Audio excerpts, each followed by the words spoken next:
Hello friends, welcome to CP smart classes. Myself Abhipriya. आज episode 3 है हमारे English के क्वेश्चंस के, और अभी तक के 2 एपिसोड अपलोड हो चुके हैं। जिन्होंने नहीं देखे हैं प्लीज़ आकर के देख लीजिए, उससे आपकी तैयारी को एक हेल्प मिलेगी। और चलिए शुरू करते हैं अपने क्वेश्चंस को। तो हमारा फर्स्ट क्वेश्चन है, the teaching of reading by associating characters और groups of characters with sounds is the dash method. Options आप लोग पढ़ लीजिए, और अगर टाइम कम लग रहा हो पढ़ने में, मतलब ज़्यादा लग रहा हो, तो वीडियो को पॉज करके आराम से ऑप्शंस पढ़ लीजिए। और इस क्वेश्चन का आपका सही आंसर होता है option number D, whole language. अब बहुत से लोगों को इस पर साउंड देख करके ये लगा होगा कि इसमें फेनिक मेथड हो सकता है। हाँ, हो सकता है, लेकिन फेनिक मेथड और होल लैंग्वेज मेथड में डिफरेंस है। फेनिक मेथड जो है वो सिर्फ डिकोडिंग और स्पेलिंग पे डिपेंड करता है, बट जो होल लैंग्वेज है, होल लैंग्वेज मेथड, उसमें हमारा फोकस इक्वली मीनिंग पे भी होता है। ठीक है, फेनिक को इंक्लूड करते हुए हम होल लैंग्वेज को यूज़ करते हैं। होल लैंग्वेज में फेनिक भी आ जाता है। ठीक है, आई होप दोनों चीज़ों में आपको डिफरेंस आ गया होगा। चलते हैं नेक्स्ट क्वेश्चन की तरफ। नेक्स्ट क्वेश्चन है, teachers can remediate for the student with language learning difficulty by. Options आप लोग पढ़ लीजिए आराम से वीडियो को पॉज करके, और जिसको आ रहा हो इसका आंसर प्लीज़ इसको कमेंट बॉक्स में ज़रूर बताइए। और इस क्वेश्चन का आपका सही आंसर होता है option number C, initially giving information as reading only, no writing. ठीक है, पढ़ते हैं नेक्स्ट क्वेश्चन की तरफ। नेक्स्ट क्वेश्चन है, teachers can demystify abstract grammatical terminology so that students can write through the. Options आपके सामने हैं, आप लोग पढ़ लीजिए आराम से। तो इस क्वेश्चन का सही आंसर होता है option number D, frequent feedback on only grammatical errors. जिनको भी टाइम ज़्यादा लग रहा हो ऑप्शंस पढ़ने में, तो प्लीज़ आप वीडियो को पॉज करके आराम से पढ़ सकते हैं। चलते हैं नेक्स्ट क्वेश्चन की तरफ। नेक्स्ट क्वेश्चन है, language is taught by beginning with simple sentence instead of the initial sounds and blends. This implies that ये जो मेथड है, ये जो भी मेथड यूज़ कर रहे हैं, इससे क्या एक इम्प्लीकेशन क्या निकलता है, क्या मीनिंग निकलता है, ये आप लोग पढ़ लीजिए ऑप्शन को आराम से। और जिसको आ रहा हो प्लीज़ कमेंट बॉक्स में ज़रूर बताइए अपने आंसर को। और इस क्वेश्चन का आपका सही आंसर होता है option number A, communication is based on complete sentences.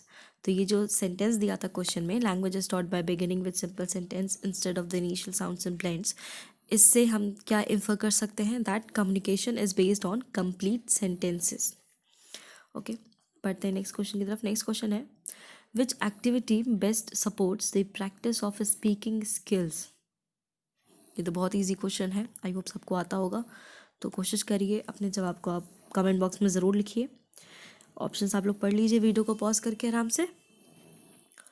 और इस क्वेश्चन का आपका सही आंसर होता है option number B, teachers giving purposeful dictation by integrating it with a spoken activity. ठीक है, बढ़ते हैं नेक्स्ट क्वेश्चन की तरफ। नेक्स्ट क्वेश्चन है, develop a resource box for class 1. Teacher gives 3 instructions to each student regarding which items are to be put it in it. Example, puppets, pieces of colored fabrics, brushes, stencils, color pencils, small toys, etc. Student follows instructions. The activity is, ये जो activity teacher ने करवाई है, ये क्या activity है, किसको depict करता है, किसको इंडिकेट करता है। पढ़ लीजिए आराम से आप लोग ऑप्शंस को। And the correct answer of this question is option number A, listening with concentration for specific information needed for a task. ये बहुत इजी था, आई होप आप सबको आ रहा होगा ये। चलते हैं नेक्स्ट क्वेश्चन की तरफ। नेक्स्ट है, vocabulary in the target language should be kept under control, that is graded. This can be done by. ये तो बहुत इजी क्वेश्चन है, लगभग सबको आ रहा होगा। तो जिनको आ रहा है प्लीज़ अपने आंसर को कमेंट बॉक्स में ज़रूर लिखिए। एंड इस क्वेश्चन का आपका सही आंसर होता है option number C, students write speak using a graded list of new words. चलते हैं नेक्स्ट क्वेश्चन की तरफ। नेक्स्ट क्वेश्चन है, to achieve communicative competence learners need to be competent in 4 aspects: linguistic, socio linguistic, discourse and strategic competences. Here linguistic competence concerns students what? ये जो linguistic competence है ये students के किस चीज़ को कंसर्न करता है, किसके कंटेक्स्ट में बात होती है। तो आप लोग ऑप्शंस पढ़ लीजिए वीडियो को पॉज करके। तो बहुत इजी क्वेश्चन है, आई होप आप सबको आ रहा होगा। तो जिनको आ रहा है प्लीज़ अपने आंसर को ज़रूर बताइए। और इस क्वेश्चन का आपका सही आंसर होता है use of syntax, lexis and structures. ये तीनों ही डिपिक्ट करता है लिंग्विस्टिक कॉम्पिटेंस को, ठीक है। और कॉम्पिटेंस आई होप आपको पता होगा, मतलब इट मीन्स सफिशेंट स्किल, जो कितनी आसानी से आप उसको चीज़ को कर सकते हैं स्किलफुली, ठीक है। चलते हैं नेक्स्ट क्वेश्चन की तरफ। नेक्स्ट क्वेश्चन है, examples of creative reading projects for assessment are.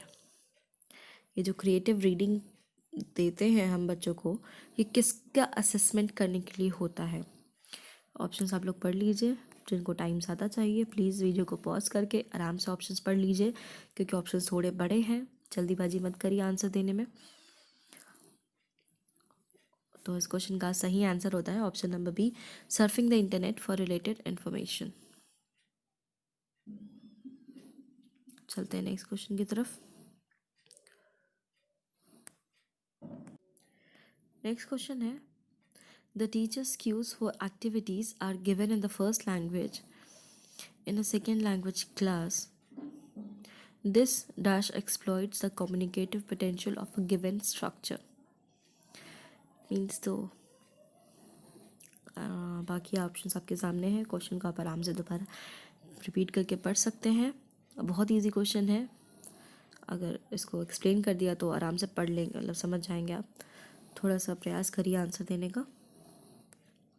और इस क्वेश्चन का सही आंसर होता है option number D, structural technique. Structural technique, इस आंसर समझ में आ गया होगा, ठीक है। बढ़ते हैं नेक्स्ट क्वेश्चन की तरफ। अच्छा, आगे बढ़ने से पहले एक और इम्पॉर्टेंट बात, हमारे मोबाइल ऐप पे इसके ऑनलाइन मॉक टेस्ट सीरीज़ चल रहे हैं यूपी टेट और सी टेट के लिए, और आप लोग आराम से इसको प्ले स्टोर से डाउनलोड कर लीजिए इस ऐप को, और इस कोर्स का आप लोग आराम से फ़ायदा उठाइए, आपकी तैयारी को एक हेल्प मिल जाएगी। चलते हैं आगे। द सेकेंड क्वेश्चन है, the second language classroom is a Confluence of varied languages, teachers should give their students. And options आपके सामने हैं, पढ़ लीजिए आराम से। और जिनको आ रहा हो प्लीज़ अपने आंसर को ज़रूर बताइए। बहुत इजी क्वेश्चन है, लगभग सबको आ रहा होगा। एंड इस क्वेश्चन का सही आंसर होता है option number B, summaries and simplified versions of text. चलते हैं नेक्स्ट क्वेश्चन की तरफ। नेक्स्ट क्वेश्चन है, supply comprehensible input in low anxiety situations is the basis of language acquisition. An example would be, supply comprehensible input in low anxiety situations। ये 3 examples हैं, मतलब 3 चीज़ें हैं, ठीक है। Is the basis of language acquisition, ठीक है। ये बेसिस है लैंग्वेज एक्विजिशन का, और इसका एग्जाम्पल क्या हो सकता है, इन कंडीशंस के क्या एग्जाम्पल हो सकते हैं, ये ऑप्शन में दिए हुए हैं। आप पढ़िए और उसको छाटिए सही आंसर को, और जिसको आ जाए प्लीज़ अपना आंसर ज़रूर बताइए अपना। और इस क्वेश्चन का आंसर सही होता है option number D, students receive feedback for error correction regularly.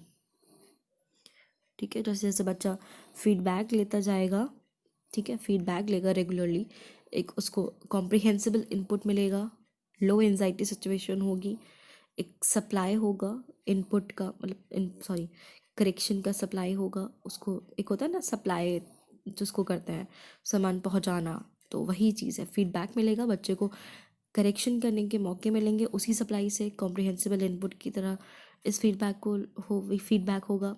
Low anxiety situations, वो अब इससे करेक्शन कर सकता है, एंजाइटी की सिचुएशंस कम होंगी जितना इजीली वो फीडबैक को अंदर ले सकता है उसको आराम से। चलते हैं नेक्स्ट क्वेश्चन की तरफ। नेक्स्ट क्वेश्चन है, how can teachers respond to और correct students writing in ways that are effective?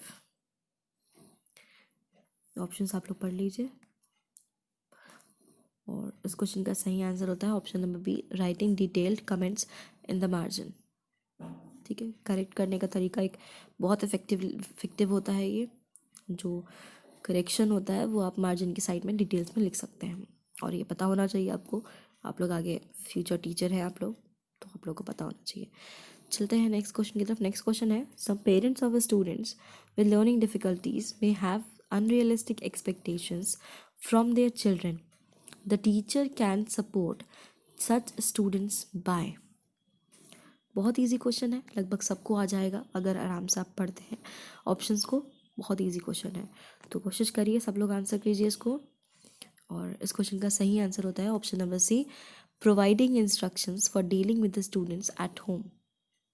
ठीक है, बहुत इजी क्वेश्चन था ये। चलते हैं नेक्स्ट क्वेश्चन की तरफ, और ये हमारा लास्ट क्वेश्चन है, educators use YouTube to teach visual learners with videos, podcast for auditory learners and interactive games for tactile learners in a language class. Here multimedia caters to individuals. What? Options आपके सामने हैं, आराम से पढ़ लीजिए। ये भी बहुत ही आसान क्वेश्चन है, सबको ही पता होगा, तो जल्दी से इसका आंसर बता देते हैं। इसका सही आंसर होता है option number B, learning styles. ये सारे के सारे लर्निंग स्टाइल्स हैं, सॉरी लर्निंग स्टाइल्स को हेल्प करता है ये जितने भी मेथड्स यूज़ किए। ठीक है, तो इसी के साथ हमारा आज का सेशन यहीं ख़त्म होता है। आई होप ये क्वेश्चंस आपके लिए, आपको समझ में आए होंगे, आपके लिए हेल्पफुल होंगे। आज के लिए बस इतना ही। Thank you.